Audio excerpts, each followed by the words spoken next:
청주 외곽의 한 시골 마을 작은 골목 안에는 남들이 보기엔 누구나 부러워할 만한 젊은 부부가 살고 있었다. 남편 박민주는 30살로 훤칠한 외모에 말솜씨도 좋았다. 아내 김지영은 28살로 그윽한 아름다움과 온화한 성품을 지녔으며 마을 전체의 생활력이 강하고 성실하기로 소문난 여자였다. 부부에게는 번듯한 2층 집과 5살배기 귀여운 아들이 있었다.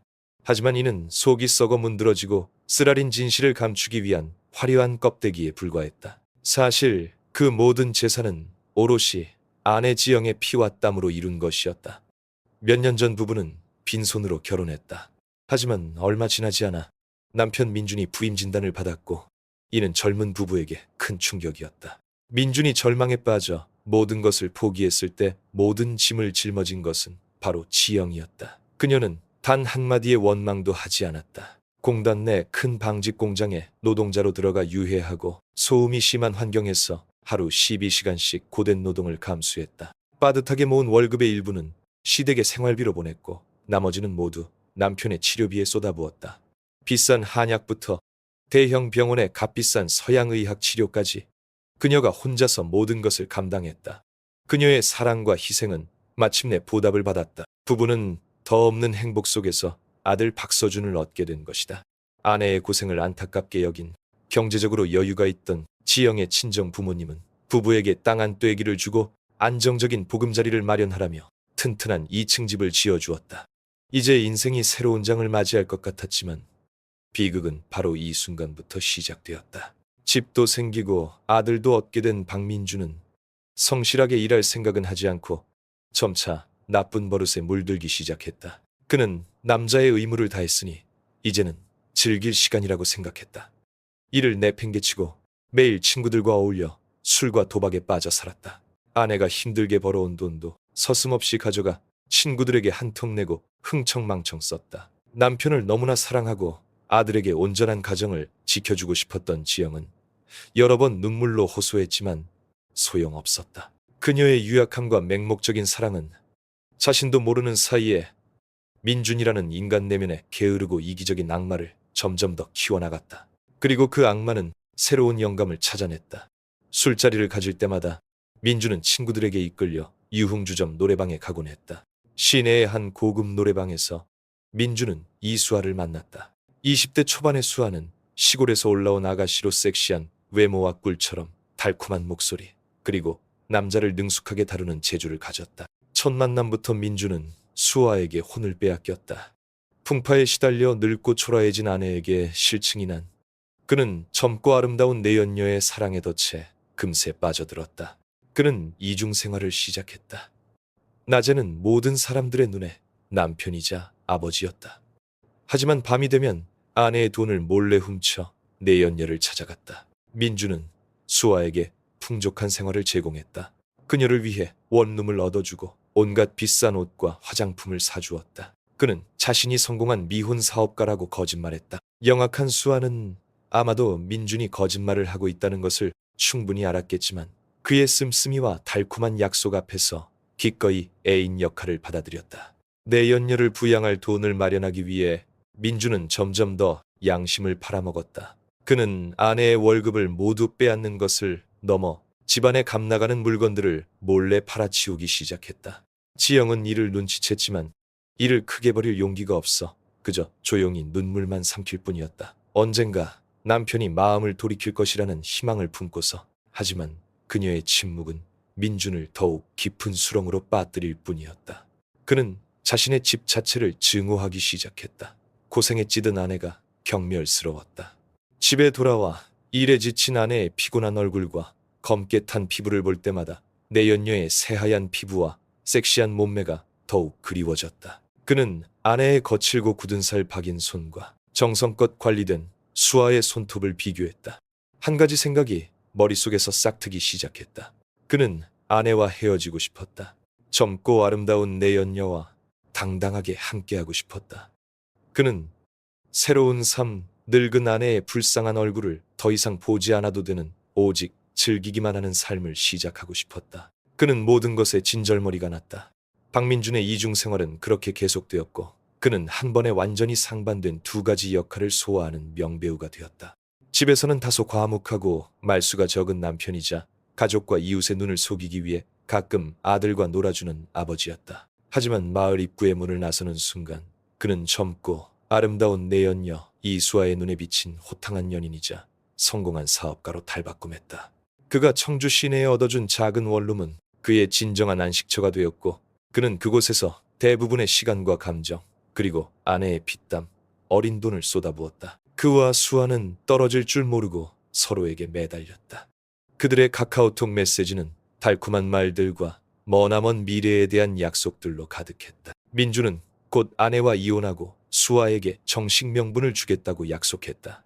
그는 호화로운 결혼식과 더 큰 집, 그곳에서 수아와 함께 행복하게 살게 될 미래를 그려주었다. 돈 관계에 이미 통달한 이수아는 민준의 약속을 전적으로 믿지는 않았지만 계속해서 그를 압박했다. 그녀는 가정이 있는 남자가 쉽게 가정을 버리지 못할 것이라는 것을 알았다. 그녀는 계속해서 몰래 만나야 하는 삶에 대해 불평했다. 나 이젠 이런 거 지쳤어요. 수아는 민준의 품에서 어리광을 부렸다. 내 친구들은 다 남편이랑 당당하게 다니는데 나는 도둑고양이처럼 숨어 지내야 하잖아요. 대체 언제 그 늙은 마누라 버리고 나한테 제대로 된 이름 하나 줄 건데요. 내연녀의 재촉과 아내에 대한 증오심이 날로 커지면서 민주는 결단을 내렸다. 그는 이 결혼을 끝내야만 했다. 어느 날 저녁 술을 몇 잔 걸친 민주는 집에 돌아와 처음으로 지영에게 이혼 이야기를 꺼냈다. 우리 이제 그만하는 게 좋겠어. 민준이 퉁명스럽게 말했다. 감정도 다 식었는데 같이 살아봤자 서로 고통스럽기만 할 뿐이야. 부엌에서 묵묵히 설거지를 하던 지영은 그 말을 듣고 그 자리에 얼어붙었다. 손에 들고 있던 그릇이 바닥에 떨어져 산산조각이 났다. 그녀는 방금 들은 말을 믿을 수가 없었다. 수년간의 희생 남편과 아들을 위해 그토록 고생한 대가가 그만하자는 두 마디란 말인가? 왜요? 그녀는 흐느꼈다. 내가 뭘 잘못했어요, 여보. 왜 나한테 이렇게 대하는 거예요? 왜는 없어. 그냥 더 이상 당신을 사랑하지 않아. 나 다른 여자 생겼어. 민주는 매정하게 말했다. 민준이 이혼을 요구한다는 소식은 금세 처가에 알려졌다. 늘 민준을 친아들처럼 아끼고 사랑했던 지영의 부모님은 크게 분노했다. 다음 날 지영의 아버지 집안에서 위험 있고 발언권이 있는 그는 사위와 담판을 짓기 위해 직접 찾아왔다. 대화는 극도로 긴장된 분위기 속에서 진행되었다. 민주는 여전히 이혼을 고집했다. 한참을 설득하던 장인은 결국 책상을 내리치며 민준의 얼굴을 똑바로 가리켰다. 좋다. 자네가 그렇게 결심했다면 나도 막지 않겠네. 그의 목소리는 단호했다. 하지만 이것만은 알아두게. 이 집과 이 땅은 우리 부부가 내 딸 지영이와 외손주 살라고 준 거야. 자네 돈은 한 푼도 안 들어갔어. 이혼하면 자네는 옷까지만 챙겨서 맨몸으로 나가야 할 걸세. 이 집은 지영이와 아이 차지가 될 거고 자네는 여기서 땅 한 떼기도 못 가질 줄 알아. 장인의 말은 민준의 얼굴에 찬물을 끼얹는 것과 같았다. 그는 얼어붙었다. 이 중요한 사실을 잊고 있었다. 아내를 버릴 수는 있지만 그것은 모든 것을 잃는다는 의미였다. 집도 재산도 모두 잃고 빈털터리가 되는 것이다. 맨손으로 어떻게 내연녀를 부양할 수 있겠는가? 익숙해진 호화로운 생활을 어떻게 계속할 수 있겠는가? 그는 자신이 진퇴양난의 상황에 처했음을 깨달았다. 증오하는 아내와 계속 살 수도 없었지만 가진 모든 것을 잃지 않고서는 아내를 버릴 수도 없었다. 그는 궁지에 몰렸다. 그날 밤 민주는 다시 수아를 찾아가 모든 이야기를 털어놓았다. 이야기를 들은 수아도 크게 실망했다. 그래서요, 내 연녀가 쏘아붙였다. 그래서 그 늙은 마누라한테 돌아가시겠다. 그럼 나는요, 나한테 온갖 약속은 다 해놓고 이제 와서 나를 버리겠다는 거예요. 아니, 절대 아니야. 민주는 황급히 내 연녀를 껴안았다. 난 너 없이는 못 살아. 방법이 있을 거야. 분명히 방법이 있을 거라고. 비좁은 원룸 안에서 이기적이고 잔인한 두 사람은 머리를 맞대고 궁리하기 시작했다. 여러 계략이 오갔고 마침내 사악한 생각, 최후의 해결책이 형태를 갖추었다. 이혼하면 집을 잃게 되니 지영이 이 세상에 존재하지 않게 되면 모든 것이 해결될 것이었다. 합법적인 남편이자 유일한 자식의 아버지로서 민주는 자연스럽게 모든 재산의 상속자가 될 것이었다. 그는 집도 지키고 내연녀와 자유롭게 함께할 수도 있었다. 그녀만 사라지면 돼. 민준이 말했다. 그의 눈에 무서운 빛이 번뜩였다. 사고나 실종 같은 걸로. 수아는 그 말을 듣고 처음에는 조금 두려워했지만 곧 큰 집의 안주인이 되고 자기만의 남자를 소유하게 될 미래를 상상하자 대담해졌다. 그녀는 반대하지 않고 오히려 민준과 함께 가장 완벽한 계획을 논의했다. 그들은 수면제를 사용하기로 결정했다. 지영이 마실 물에 강력한 수면제를 다량 타면 그녀는 평화롭게 세상을 떠날 것이었다. 그런 다음 남편의 이혼 요구에 상심한 지영이 집을 나갔다는 가짜 현장을 꾸미기로 했다. 계획은 세워졌다. 박민주는 이제 더 이상 바람난 남편이 아니었다. 그는 자신을 위해 모든 것을 희생한 아내에게 손을 댈 기회를 노리는 의도적인 살인자가 되어 있었다. 장인과의 팽팽한 대화 끝에 박민주는 평화로운 이혼의 길이 완전히 막혔다는 것을 알았다. 그는 내연녀와 재산을 동시에 가질 수 없었다. 그리고 그 두 가지 사이에서 탐욕스럽고 이기적인 본성을 지닌 그는 둘 다를 원했다. 아내 김지영을 제거해야 한다는 생각은 더 이상 스쳐 지나가는 생각이 아니라 그의 머릿속을 끊임없이 맴도는 집착이자 치밀한 계획이 되었다.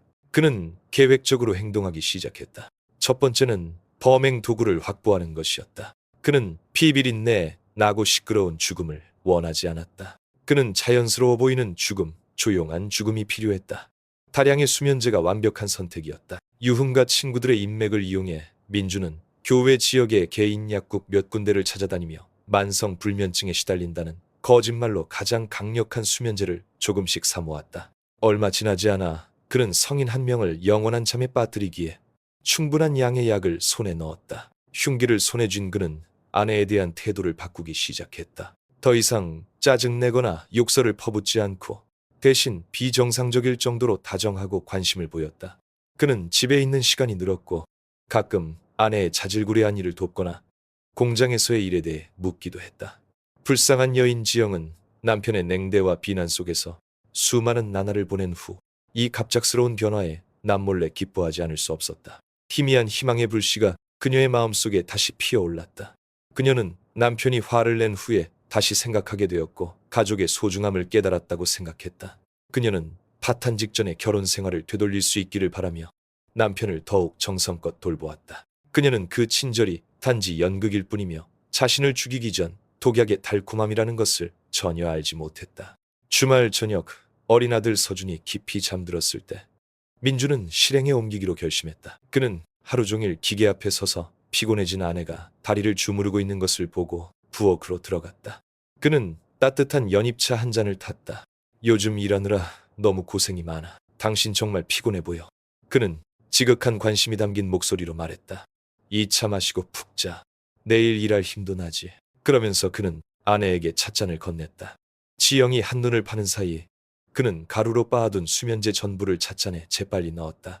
약가루는 뜨거운 물에 즉시 녹아내렸다. 남편의 보기 드문 관심에 감동한 지영은 조금의 의심도 하지 않았다. 그녀는 미소를 지으며 찻잔을 받아들고는 단숨에 마셨다. 차맛이 약간 썼지만 그녀는 그저 연잎의 맛이라고만 생각했다. 차를 마신 후 부부는 몇 마디 더 이야기를 나누었고 약효가 나타나기 시작했다. 지영은 눈꺼풀이 천근만근 무거워지는 것을 느꼈고 비정상적으로 빠르고 강렬한 졸음이 덮쳐왔다. 머리가 핑 돌고 주변의 모든 것이 흐려졌다. 그녀는 남편을 이해할 수 없다는 눈빛으로 쳐다보며 무언가 말하려 했지만 그러지 못하고 그대로 테이블 위로 쓰러져 깊은 혼수 상태에 빠졌다. 박민주는 조용히 관찰했다. 아내가 완전히 의식을 잃었고 흔들어도 반응이 없다는 것을 확인하자 그의 본색이 드러났다. 다정하고 자상한 표정은 사라지고 살인자의 차갑고 잔인한 표정만이 남았다. 그는 아내의 숨을 확인했다. 아직 숨이 붙어 있었다. 그는 수면제만으로는 충분하지 않다는 것을 알아 자정이 넘어온 마을이 깊은 잠에 빠졌을 때 그는 끔찍한 일을 시작했다. 그는 축 늘어진 아내의 몸을 어깨에 메고 집 뒤에 무성한 바나나 밭으로 직행했다. 희미한 달빛 아래 바람에 스치는 바나나 잎사귀들이 마치 유령처럼 보였다. 그는 미리 정해둔 장소가 있었다. 그는 미리 준비해둔 삽으로 땅을 파기 시작했다. 그것은 힘들고 섬뜩한 작업이었다. 밭의 흙은 단단했고 그는 발각될지 모른다는 두려움 속에서 땅을 파야 했다. 땀이 비오듯 쏟아졌다. 거의 2시간이 지난 후 충분히 깊은 구덩이가 파졌다. 그는 돌아와 아내의 몸을 질질 끌어 구덩이 옆으로 가져왔다. 그리고 그때 끔찍한 일이 벌어졌다. 끌려가던 지영의 몸이 갑자기 미세하게 꿈틀거렸다. 목구멍에서 희미한 신음소리가 새어나왔다. 그녀는 아직 살아있었다. 수면제로 인한 깊은 혼수 상태도 건강한 신체의 생존 반사를 완전히 억누르지는 못했던 것이다. 하지만 그 생명의 신호 앞에서 민주는 조금의 망설임이나 두려움도 없었다. 오히려 그것은 그에게 모든 것을 빨리 끝내야 한다는 결심을 더욱 굳히게 만들었다. 그는 더 이상 멈출 수 없었다. 그는 아직 숨이 붙어 있는 아내의 몸을 무정하게 구덩이 속으로 굴려 넣었다. 그런 다음 그는 흙을 다시 덮기 시작했다. 무거운 흙이 한 삽 한 삽 퍼부어지며 불쌍한 아내를 서서히 묻어버렸다. 차가운 흙더미 아래에서 아마도 지영은 짧은 순간 정신을 차리고 질식의 고통과 극한의 절망을 느끼고 나서야 진정으로 숨을 거두었을 것이다. 그녀는 자신이 모든 것을 바쳐 이룩한 바로 그 남편의 손에 생매장당한 것이다. 땅이 평평하게 다져지자 민주는 위장을 위해 마른 바나나, 잎을 그 위에 덮는 치밀함까지 보였다. 그는 집으로 돌아와 삽을 숨기고 마치 힘든 밤 노동을 마친 사람처럼 목욕을 하고 깨끗한 옷으로 갈아입었다. 모든 것이 끝났다. 그는 거실에 홀로 앉아 거친 숨을 몰아쉬었다. 그는 자유로워졌다. 이 집은 이제 이 순간부터 완전히 그의 것이 되었다. 그는 아들의 침실 쪽을 바라보다가 다시 바나나 밭을 내다보았다. 그의 입가에 잔인한 미소가 번졌다. 다음 날 아침 그는 자신의 연극을 시작했다. 그는 허둥지둥 처가로 달려가 아내가 어디론가 가버렸다고 알렸다. 어젯밤에 저희 부부가 몇 마디 다퉜는데 아침에 일어나 보니 아내가 없어졌어요. 옷도 거의 다 챙겨갔더라고요. 혹시 이쪽으로 오지 않았나 해서요. 그의 연극은 완벽하게 시작되었다. 희망 없는 수색이 시작되었고 살인자는 아내에게 버림받은 불쌍한 남편 역할을 하고 있었다. 그는 미리 꾸며낸 이야기를 늘어놓았다. 어젯밤 돈 문제로 부부가 약간의 말다툼을 했고 그 후 지영이 이 생활을 더는 견딜 수 없다고 화를 내며 자신과 아들이 잠든 사이에 조용히 옷가지를 챙겨 떠났다는 것이었다. 그는 매우 후회하고 고통스러워하는 남편인 척하며 아내에게 양보하지 못한 자신을 탓했다. 사위의 이야기를 들은 장인 장모는 처음에는 반신반의했다. 하지만 민준의 넉나간 고통스러운 모습과 그동안 딸이 겪었을 압박감을 생각하며 점차 그 이야기를 믿게 되었다. 그들은 그저 한숨을 쉬며 딸의 어리석음을 탓하고는 오히려 사위를 위로했다. 연극은 계속되었다. 민주는 정식으로 파출소에 아내의 실종 신고를 했다. 그런 다음 그는 매우 초조한 모습을 보였다. 그는 일을 쉬고 아내를 찾기 위해 사방으로 뛰어다녔다. 방직 공장에 있는 지영의 모든 친구와 지인에게 전화를 걸었다. 그는 아내의 사진을 손에 들고 버스 터미널과 기차역을 돌아다니며 한 사람 한 사람에게 물었다. 아내를 끔찍이 사랑하는 남편이 아내가 떠나버려 고통스러워하는 모습은 그에 의해 완벽하게 연기되었다. 안락마을 사람들은 모두 민준의 처지를 동정했다. 사람들은 한순간에 화를 참지 못하고 남편과 자식을 버리고 떠난 지영을 생각 없는 여자라고 비난했다. 그 불쌍한 남편이 매일 밤 연기를 마치고 돌아오는 집, 그 집 뒤 바나나 밭 아래가 바로 그가 찾고 있는 아내의 무덤이라는 사실을 아무도 상상할 수 없었다. 그는 아내의 시신이 묻힌 곳에서 불과 몇 걸음 떨어진 그 집에서 여전히 먹고 잠을 잤다. 시간이 흘러 일주일, 그리고 2주일이 지나도 지영에 대한 소식은 전혀 없었다. 그녀가 집을 나갔다는 이야기는 이제 모든 사람이 받아들이는 사실이 된 듯했다. 민준의 수색도 뜸해졌다. 그는 사람들에게 아내가 아마 남쪽 지방으로 돈을 벌러 간 것 같고 자신은 아들을 돌보기 위해 집에 있어야 한다고 말했다. 그리고 아내가 실종된 지 한 달여 만에 민준은 누구도 예상치 못한 행동을 저질렀다. 그의 모든 연극을 폭로해버린 행동이었다. 그는 내 연녀 이수아를 당당하게 집으로 데려와 함께 살기 시작했다. 처음에는 숨기려 했다. 그는 이웃과 처가에 수아가 서해안에서 일자리를 찾아온 먼 친척 동생인데 호라비가 아이를 키우는 자신의 사정을 보고 신세를 지며 서준이를 돌봐주기로 했다고 말했다. 하지만 종이로 불을 감쌀 수는 없었다. 주머니 속의 송곳은 언젠가 튀어나오는 법이다. 사람들은 사촌 오빠와 사촌 동생 사이에 비정상적인 관계를 금세 알아차렸다. 그들은 수아가 노출이 심한 옷을 입고 화려한 화장을 한 것이 시골에서 일자리를 찾으러 온 처녀의 모습과는 거리가 멀다고 생각했다. 그들은 민준과 수아가 과도하게 친밀한 행동을 하는 것을 보았고 특히 수아가 예전에 지영이 입던 옷과 물건들을 사용하는 것을 목격했다. 소문이 퍼지기 시작했고 이전에 민준에게 보냈던 동정은 금세 경멸과 의심으로 바뀌었다. 사람들은 아내가 떠나가 고통스러워하던 남편이 어떻게 그렇게 빨리 다른 여자를 들일 수 있는지 의아해하기 시작했다. 혹시 지영의 실종이 사람들이 생각하는 것처럼 단순하지 않은 것은 아닐까? 지영의 가족은 그 소문을 듣고 더 이상 가만히 있을 수 없었다. 지영의 아버지와 오빠가 진상을 파악하기 위해 민준의 집을 직접 찾아갔다. 그들은 눈앞의 광경에 할 말을 잃었다. 이수아가 바로 그들의 딸이 입던 잠옷을 입고 집안을 거닐며 마치 안주인 행세를 하고 있었다.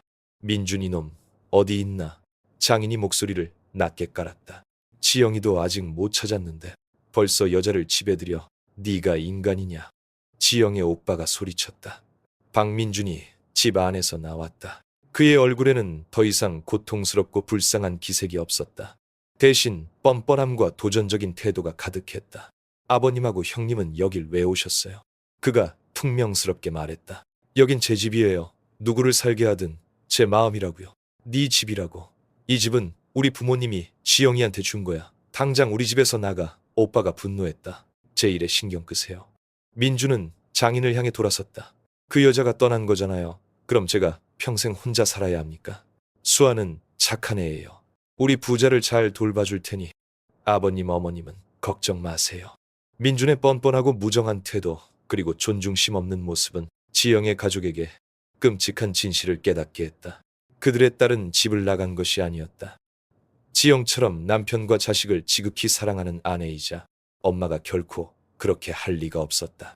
분명히 끔찍한 일이 일어난 것이 틀림없었다. 그리고 그들의 사위가 바로 직접적인 관련자였다. 장인은 민준의 눈을 똑바로 쳐다보았다. 차가운 시선이었다. 그는 더 이상 아무 말도 하지 않고 조용히 아들과 함께 돌아섰다.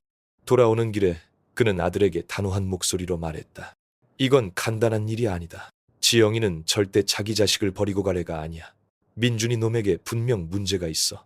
경찰에 신고해야 한다. 다음 날 그는 딸이 실종된 날부터 박민준의 행동에 나타난 모든 의심스러운 점과 사건의 전말을 담은 고발장을 작성했다. 고발장은 청주지방경찰청 강력계로 바로 접수되었다. 마침내 공식적인 수사가 시작되었다. 딸을 의문스러운 상황 속에서 잃은 아버지 박민준의 장인이 제출한 고발장은 청주지방경찰청 강력계에서 신속하고 진지하게 처리되었다.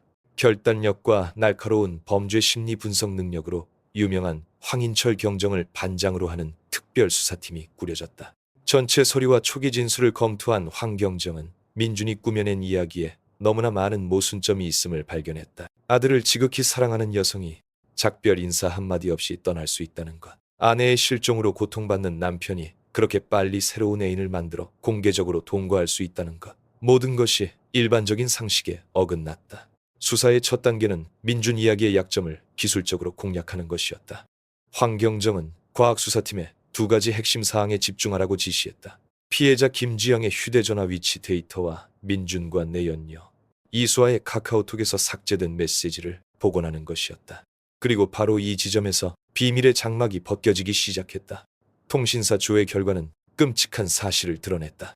민준이 아내가 집을 나갔다고 주장한 그날 밤, 지영의 휴대전화에서 발신된 마지막 신호는 바로 그녀의 집 주변을 관할하는 기지국에서 잡혔다. 그 신호는 밤새 그곳에 머물다가 다음날 아침이 되어서야 아마도 배터리가 다 되어 완전히 사라졌다. 이것은 민준의 거짓말을 완전히 박살냈다. 지영은 그날 밤 집을 떠나지 않았던 것이다. 동시에 첨단 기술 전문가들은 민준과 수아가 삭제했던 카카오톡 메시지의 상당 부분을 복원하는 데 성공했다. 컴퓨터 화면에 나타난 것은 부정관계와 사악한 계략에 대한 부인할 수 없는 증거였다. 수백 개의 달콤한 메시지, 아내를 버리겠다는 약속, 그리고 특히 지영이 실종된 직후에 보내진 의미심장한 메시지들이 있었다. 수아의 계정, 오빠 해결됐어요. 저 너무 초조해요. 민준의 계정 끝났어. 모든 게 순조로워. 이제 시간만 지나면 돼. 아무도 모를 거야. 수아의 계정. 그럼 저 언제 그 집으로 이사 갈 수 있어요? 이 두 가지 강력한 증거를 손에 쥔 황경정은 박민준의 주거지에 대한 긴급 압수수색 영장을 신청할 충분한 근거를 확보했다. 어느 날 아침 경찰 병력이 민준의 집에 예고 없이 들이닥쳤다.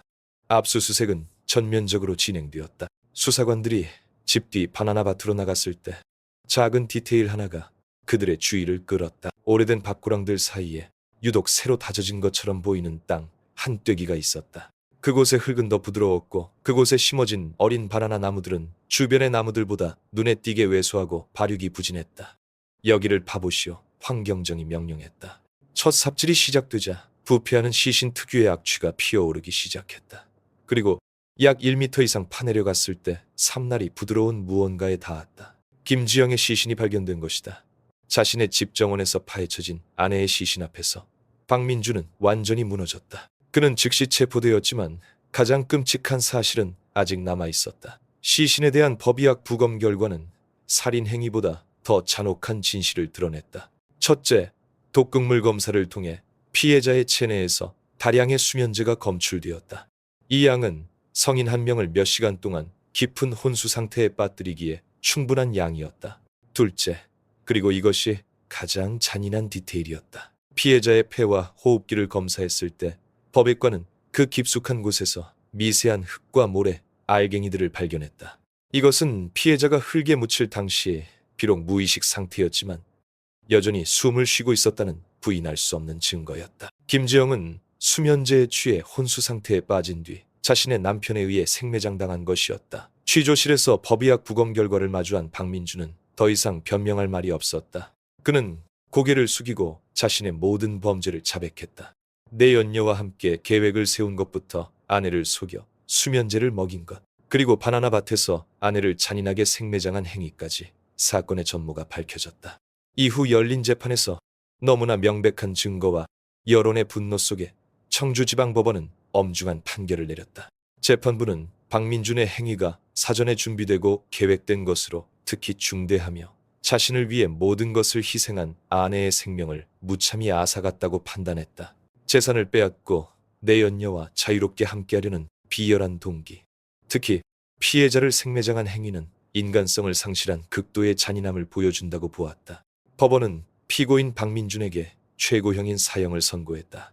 이수아는 직접 살인에 가담하지는 않았지만 민준의 계획을 알고도 신고하지 않았고 심지어 재촉하고 동조하는 말을 한 행위가 범죄 불고지 및 범인 은닉죄를 구성한다고 판단하여 피고인 이수아에게 징역 5년을 선고했다. 판결은 내려졌지만 비극은 여전히 남았다. 이 사건을 통해 우리는 배신과 탐욕의 끔찍한 결과를 보게 된다. 그것은 단지 한 가정을 파괴하는 것을 넘어 평범한 사람을 냉혈한 살인자로 만들어버린다. 그리고 무엇보다 고통스러운 것은 오랜 시간 동안 공포와 거짓 속에서 살아야 했던 한 무고한 아이의 영혼에 결코 아물 수 없는 심리적 상처를 남겼다는 것이다. 그것이야말로 가장 고통스럽고 오래 지속되는 판결이다. 결국 불륜이란 거짓으로 서명한 계약과 같아서 그 대가는 언제나 가장 소중한 것들로 치르게 된다. 그것은 낭만적인 모험이 아니라 내면에서부터 시작되는 부패다. 당신은 비밀을 가졌다고 생각하겠지만 사실 당신은 온 동네의 뒷담화 주제가 되고 있는 것이다. 당신의 자녀는 등 뒤에서 들려오는 수군거림 속에서 학교에 가야 할 것이다. 당신의 부모는 이웃 앞에서 고개를 숙여야 할 것이다. 모든 전화벨 소리에 당신은 깜짝 놀랄 것이고 매일 밤 잠을 편히 이루지 못할 것이다. 그것은 열정이 아니라 자기 학대다. 당신은 더 나은 사람을 찾았다고 생각하겠지만 사실 당신은 자기 손으로 가정의 기반을 파괴하고 있는 것이다. 한번 잃어버린 신뢰는 결코 온전히 되찾을 수 없다. 당신은 의심과 거짓, 그리고 배신당한 사람의 소리 없는 고통으로 가득 찬 집에서 살게 될 것이다. 그리고 만약 그것이 전부라고 생각한다면 우리가 지나온 이야기들을 기억하라. 인간이 궁지에 몰렸을 때 발각될 것이라는 두려움과 이기심이 극에 달했을 때 불륜은 행복뿐만 아니라 생명까지 앗아간다. 그것은 평범한 사람을 살인자로 만들고 침대를 범죄 현장으로 뒷마당을 무덤으로 만든다. 그러니 그 길에 발을 들여놓기 전에 몇 분간의 뜨거운 순간이 평생의 고통과 파탄, 그리고 어쩌면 피와 눈물과 맞바꿀 가치가 있는지 스스로에게 물어보라. 당신 자신의 문제에 직면하라. 타겟 속에서 탈출구를 찾지 마라. 왜냐하면 그 어떤 미래도 유죄 판결만큼의 가치는 없기 때문이다. 현명하게 선택하라. 여러분은 지금 어디에서 이 이야기를 듣고 계신가요? 오늘 제가 들려드린 이야기 어떻게 들으셨는지 궁금하네요.